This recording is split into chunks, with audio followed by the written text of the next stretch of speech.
Hi everybody, welcome back to my channel. Today we are doing a book discussion for book 14 of Dork Diaries. Today I have here with me Baillee from Baillee's Nail Box, and then I have down here Mia and oh wait, other way, it's backwards. Elena from Elena Reads.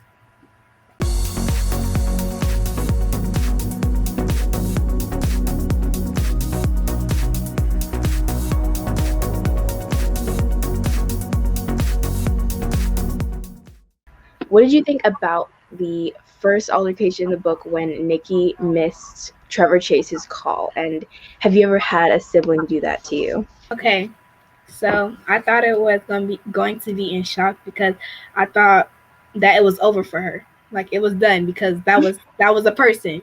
Like she just missed her opportunity. But have I had a sibling do that before? Probably not. If I have, I don't remember, but I don't recall. I would have been so mad if that were me. I thought that, I don't know, I thought it was over. Like, missing an important call like that, I don't know. It just got me mad. I thought it was an interesting way to start off the book with a conflict, but I think it kind of hooked me in, and I was kind of like, I was logically thinking like, well, how is she gonna get back onto the tour? But it's never really happened to me before, like a life-changing call, like for Nikki. But if my brother is using my iPad and someone FaceTimes him on there, like trying to FaceTime me, then he usually will pick up and say something like stupid, like the sibling did.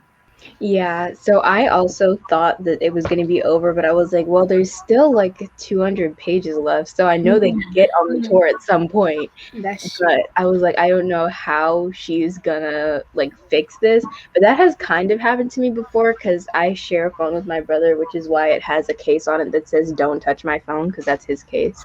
But I have my own case for it, and he's on it more often than I am. And once, like at the beginning of the school year, before we started anything, we have like these freshman mentors that they give us.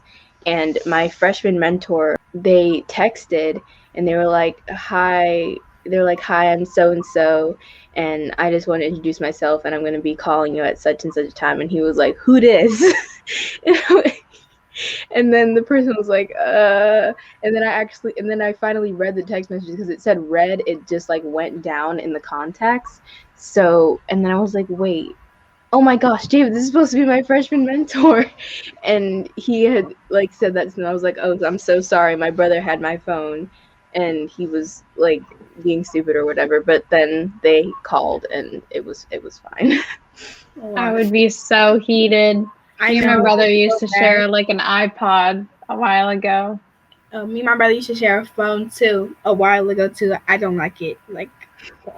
Yeah, I have my own iPad, but my brother still uses it all the time, so he usually like sees all the messages and stuff. Okay, so also in this book, Nikki and her family, they went on a paddle boating little vacation trip for the 4th of July. So have you guys ever been on a paddle boat or a boat in general? And what was your experience with that? No, not gonna happen. Never.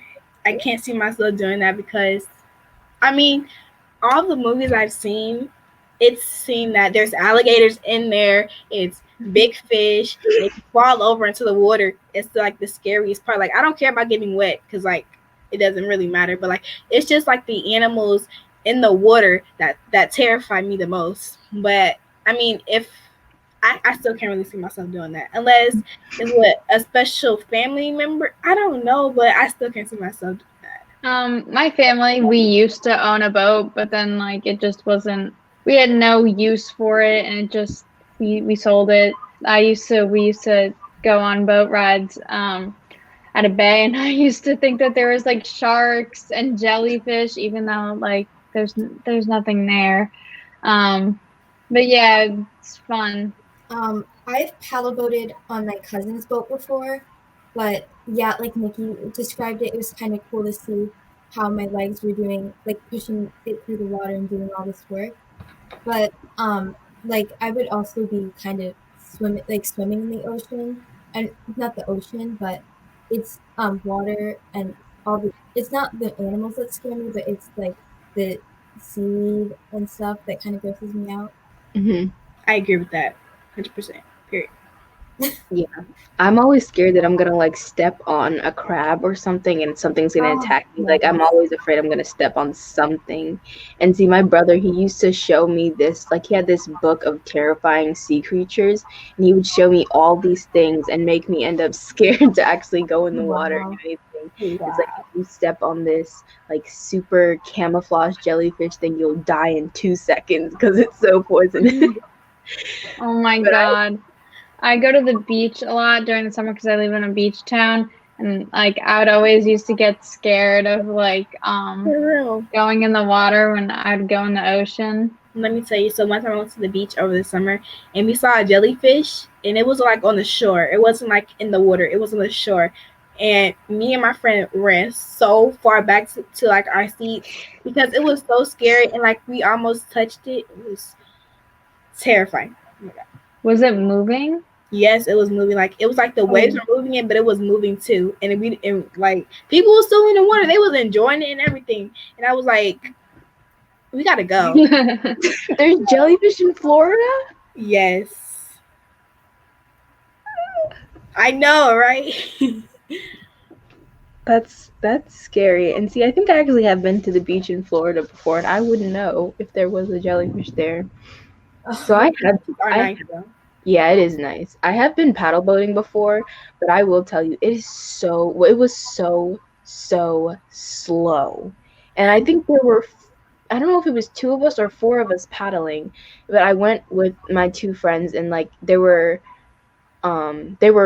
three of us. There were three of us in each family, so it was like my friend's mom and then the two kids and then my mom and me and my brother, and we were all like taking turns. We were in two different boats, and the first time we went like with the current and it was still slow, and then the second time we went against the current and it took us like an hour to get back. It was extremely slow. Like we were moving maybe a foot every 2 minutes.